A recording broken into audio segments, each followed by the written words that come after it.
Ito, kamusta po kayo? Sana malakas tayong lahat sa araw na to.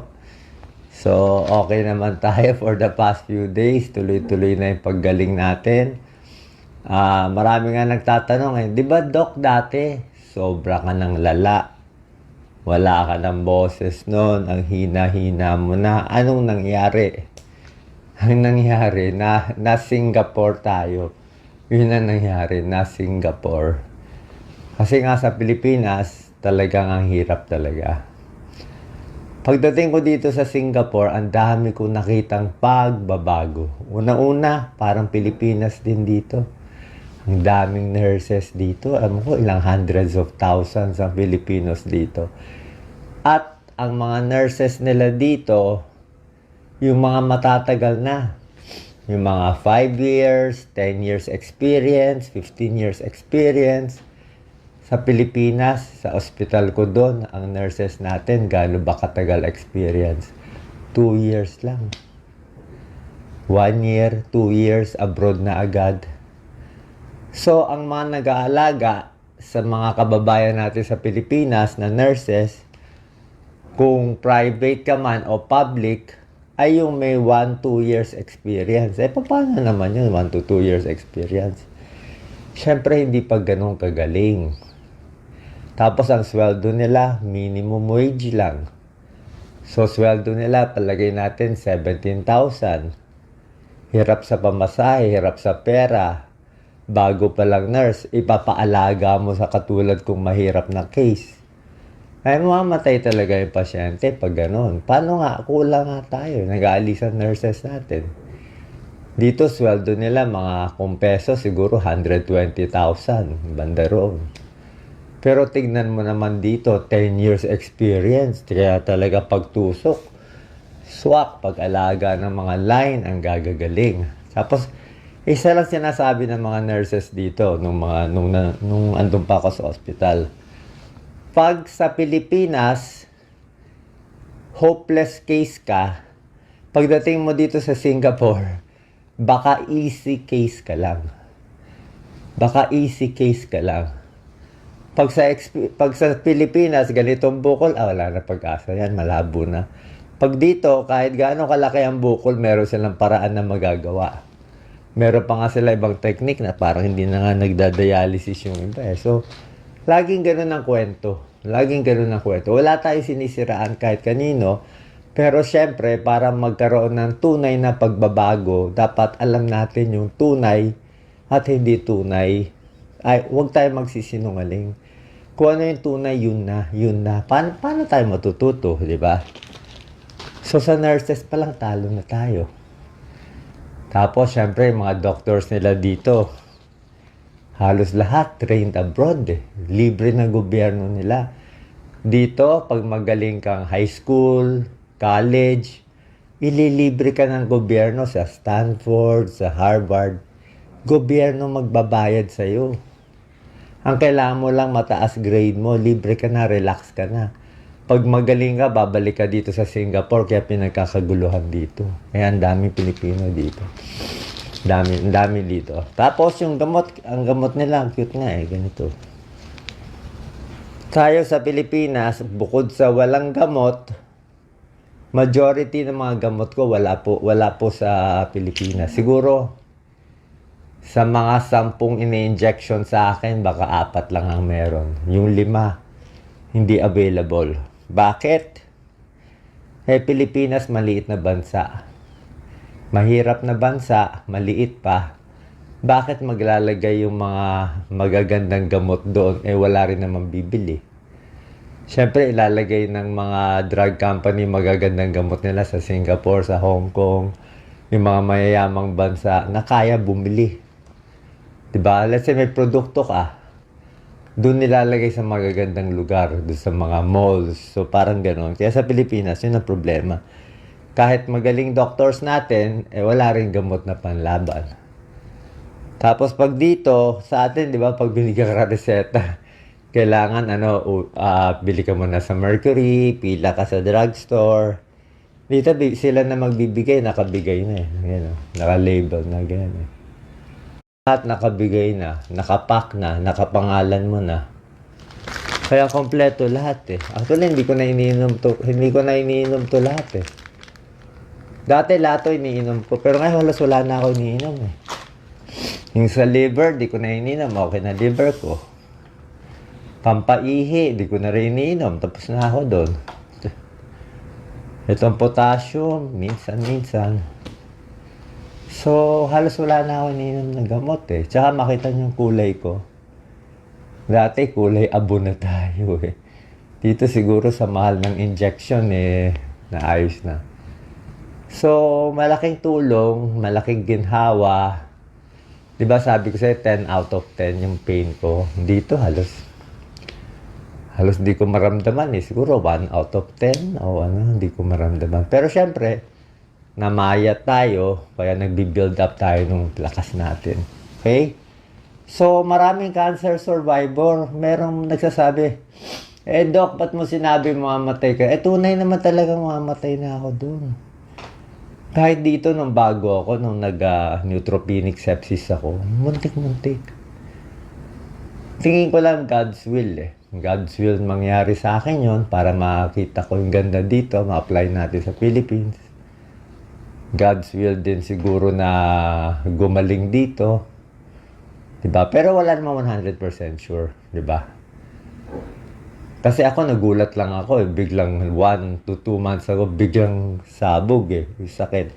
Kaya mahirap magsalita. Hindi natin alam sino magkakasakit. Kaya pray na lang natin bawat isa.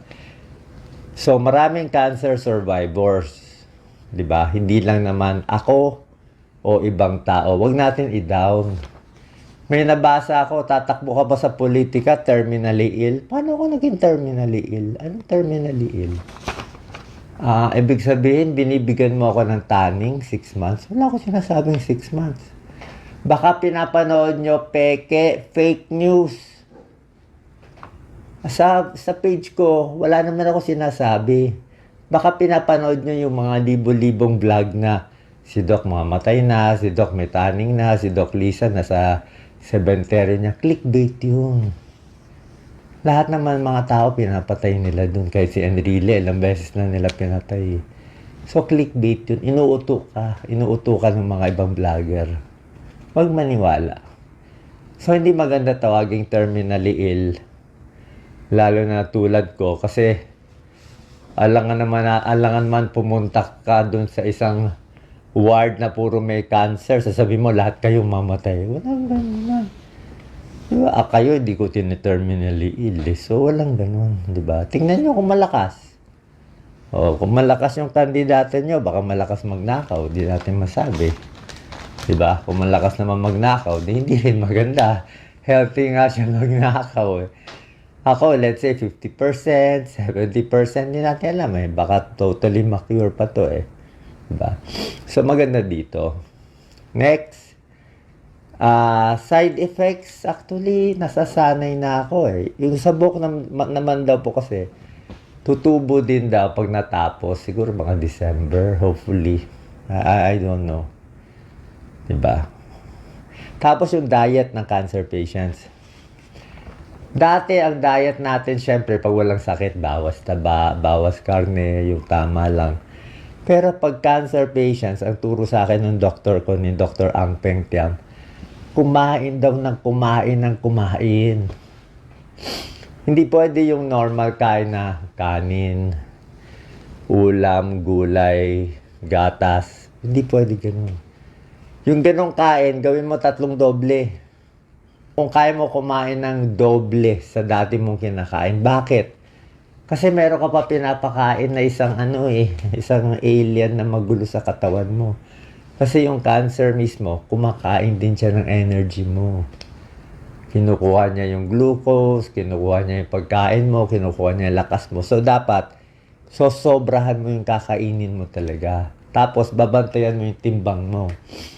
Kaya kahit malakas ka kumain, pag yung timbang mo hindi tumataas, kulang ka pa rin. Kaya kain ako ng kain ngayon. Talagang kain. Ang problema sa chemo, side effect, matigas ang dumi. So, kakain, pampalambot ng dumi ko. Nandiyan kanina Dufalac, lactulose, fruit juice, pwede. Gulay, pwede. Mas bawas yung kanin, damihan yung ulam, karne. Okay lang, pork chop, sinigang, kung ano gusto mong karne. Wala mo nang bawal ngayon kasi kailangan natin ngayon energy eh. Tsaka sa panlasa mo, kung gusto mo lechon, wala namang problema. Kung ano panlasa mo, kung ano makakain mo. Kasi nagbabago yung panlasa mo, depende sa chemo. So maraming cancer survivors, maraming breast cancer, colon cancer. Huwag natin masyado ida-down yung ibang tao. Okay? Basahin natin ang comment. Ignore the bashers. Oo nga eh. Hayaan mo sila. Yun, bashers. Ba't ko daw sinabi? Actually, sinabi ko, tunay naman eh. Nakaka-stress naman ng basher. Wala naman problema eh. Pero maganda nga, nakita ko gano'n. Ngayon, alam na natin yung pala yung cause. So, hindi na natin papansinin, di ba? Dati pinapansin pa natin eh. Kasi matigas talaga ulo nila. Kahit anong gawin mo. Kahit anong gawin mo, wala kang panalo sa kanila eh. Kasi medyo nalilito pa sila. Sabi nga ni Jesus eh, please pray for them. Okay? Thank you so much sa lahat ng prayers nyo. Parang lumiliit na yung bukol. Tsaka makikita mo yung may sakit sa kulay. Noong una madilaw ako eh. Ito wala na ako. Sa kamay ko. Although may signs ng chemo siya. May chemo signs sa dulo. Kasi matatapang yung gamot dito. Grabe. Okay? So, salamat po sa prayer. Salamat sa lahat. Ang goal natin, bakit ba tatakbo? Hindi nyo narinig yung sinabi ni Doc Lisa kahapon doon sa interview ko sa 1PH eh. Sabi ni Doc Lisa, yang si Doc Willie, matigas ulo niyan. Sabi ni Doc Lisa, yan si Doc Willie, mas mahal pa niya ang bayan kaysa sa pamilya niya. Which is true. My God. Mas mahal pa niya yung bayan kaysa sa pamilya niya. Pamilya niya nahihirapan. Pamilya niya ayaw siya patakbuhin. Pamilya niya ayaw siya ipaalam yung sakit. Pero wala akong paki. Ako papaalam ko 100% tunay. Maraming politiko tinago ang sakit. Kahit si Senator Miriam na may sakit, tinago rin niya nung una eh. Siguro yan ang turo, ipakita malakas, pakita magaling. Ayaw ko na peke.